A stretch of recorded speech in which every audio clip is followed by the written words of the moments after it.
demote a lot of the data here because I didn't want to give patient information here.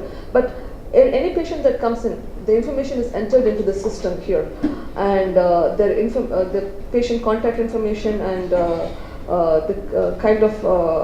diagnosis is all entered into the system.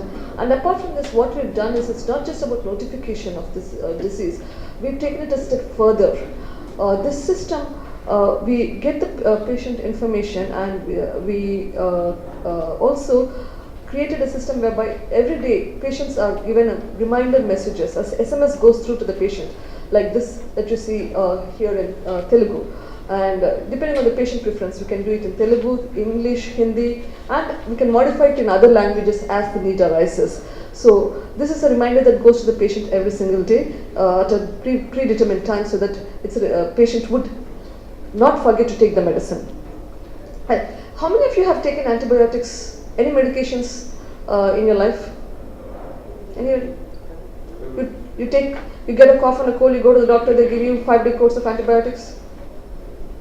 How many of you manage to complete the entire course?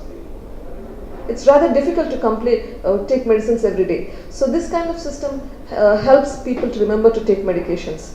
And this is in English and similarly in Hindi as well.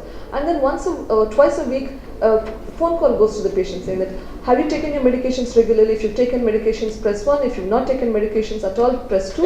If you've taken some medications, press 3. And that message is also, that feedback is then given back to the doctor. So the doctor can retrieve the patient information by going into the system and seeing who has taken what medications and how many have they missed. So when the doctor is able to retrieve this message and realizes that the patient is not taking, the phone call goes to the patient saying that, okay, please take your medications. So this is a system that has been created so that the patient will not miss medications and adherence is better, and thereby the disease is treated. And not only is the disease treated, there's no development of drug resistance. Drug resistance today in terms of tuberculosis is a major problem.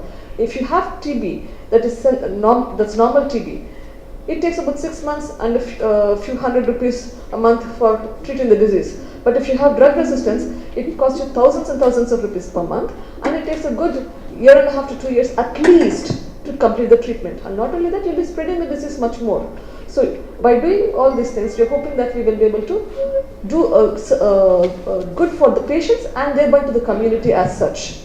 So this is about the software. With this, I would end, and I would like to invite Dr. Sarabjit to come and explain a little bit more about how we went about doing all this stuff. And Dr. Sarabjit is project director for the Union for Southeast Asia. The Union, as you probably are aware from the information that has been given to you, it's a 100-year-old organization that works with TB, lung diseases and tobacco. And the Union was instrumental in bringing about DOTS therapy in terms of management of tuberculosis, which is being used now in our country. And Dr. Sarabjit is the project director of this organization, and I welcome Dr. Sarabjit.